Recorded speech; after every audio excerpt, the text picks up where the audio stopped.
So I've entered my 94 Dodge into the Cleetus and Cars burnout competition. I'm going to be doing a few changes since you guys have last seen it. I got a bigger turbo. It looks just like a stock one, but it's bigger on the inside, which is cool because I like this thing's kind of a sleeper. So we got the stock turbo here. I think it's like about like a 58 millimeter. And then this has been opened up to 67, which is obviously quite a bit larger.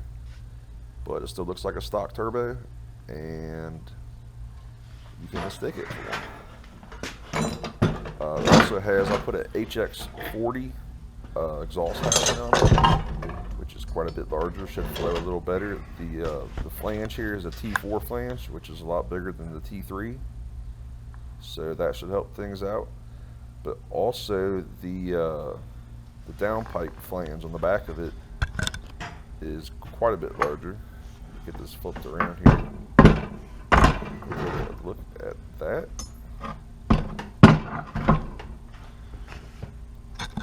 So here you can see the little stock HX35. Let me grab a tape measure here. So the HX35 is only like 2.5 inches, which is pretty small. And this is about 3 1/4, so that should really help your exhaust back pressure and help the bald eagles fly out of the motor. So the stock actuator on this was clocked quite a bit different. I want to use the stock Cummins actuator. That way it looks the same as stock, but I also have a larger, the actuator itself is the aftermarket one that's bigger. But in order to use that, I got to take this little arm here, and I grounded the top of it off, and I need to pop it off and flip it 90 degrees because the actuator is 90 degrees off of what the HX40 was. So I just pry this little thing off once I grounded the weld off the top of it, and then you got to hold up the little shaft because it kind of falls in there. But you hold that shaft up, and then you can stick that back on like 90 degrees, get it to where it stays, and then I welded it back in place. And then once that is all nice and welded up pretty, make sure it all looks good.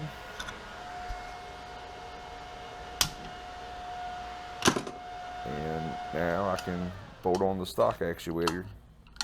It actually had all the right mounting holes and stuff already in. Bolt on this, it's a T4 housing and the stock's T3, so I got an aftermarket ATS exhaust manifold, and we'll just toss that on there. So now that the exhaust manifold's in, we'll just go ahead and get this turbo installed. Gotta take the oil drain here and get that pushed in. There's a hole in the block that it just slides into, so grab a hold of that and shove that into the block.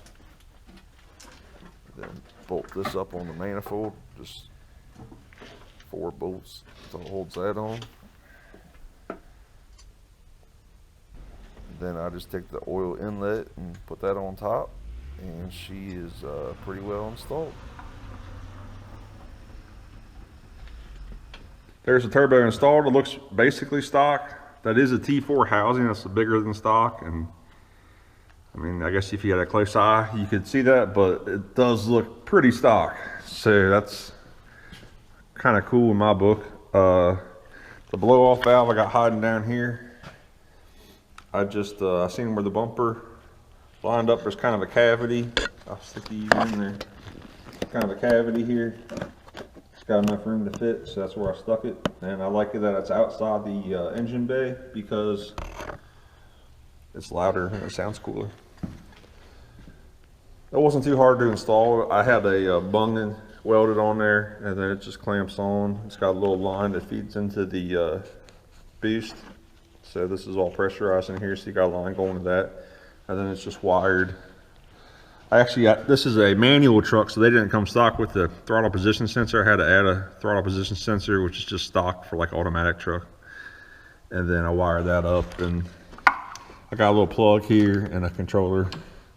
You plug that in, and it pops off whenever like you let off the throttle quick. So it's pretty cool. Doing some different stuff with the brakes.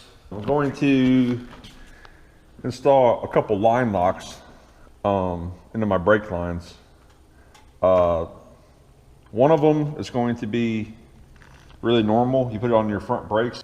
You can flip a switch and lock your front brakes, which holds the truck still, and then you can spin the back as much as you want. So I'll probably do that in the beginning, get a few gear changes in and get the tires really up to speed.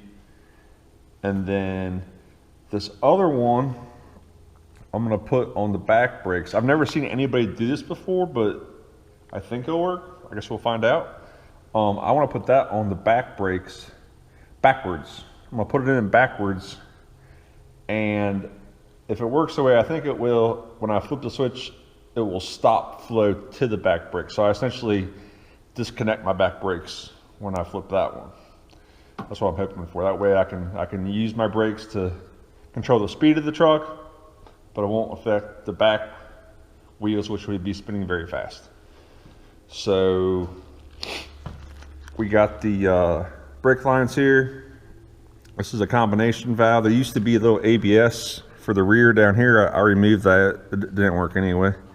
So we're gonna run, this is the front here. We're gonna mount something like this.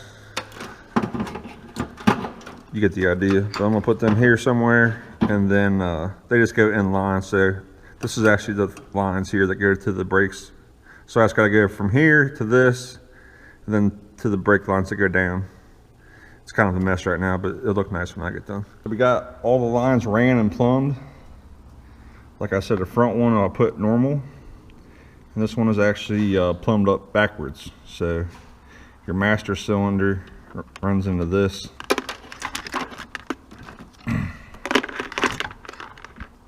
Your master cylinder runs into this. It's supposed to go on this end usually, but on the rear here, I brought it around and I put it into the back of it, and then this goes down to the rear brakes. So if it works the way I think it should basically disconnect my back brakes. So we're gonna go ahead and test that now. I'm gonna fire the truck up. We're gonna get these back tires up to speed a little bit, and I'm gonna do it first as normal and then hit the brakes. And I'm gonna hook up this line lock and try it again. Got my cute little puppers here, Lily. Everybody loves Lily.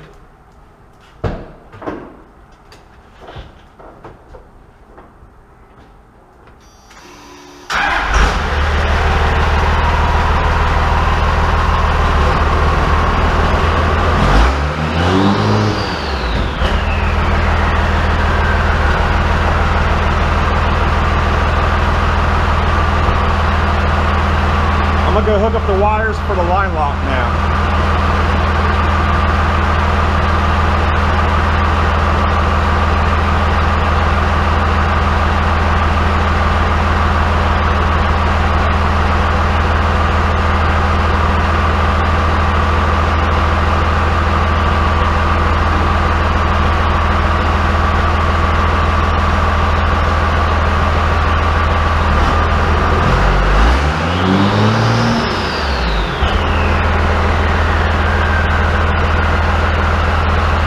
I never heard of anybody using a line lock in this way, but I kind of understood how it worked, and I thought it would work, and it did. It's super great. So now, you know, like if you have a dedicated burnout truck, you just disconnect the back brakes. Well, I use my truck for everything. I daily it sometimes, I drag race it, I burnout truck, everything, right? So I want it to be able to do everything. So that's going to work out great. I got a little piece of angle here. I mounted some switches on. I'm just gonna put that like right there and get this wired up. I'll flip a switch and I can just turn off my back brakes whenever I want to. That'd be pretty cool. For right now, I just had it right on the battery. But I'll go ahead and get this all wired up, and we'll be ready for Cleetus and cars.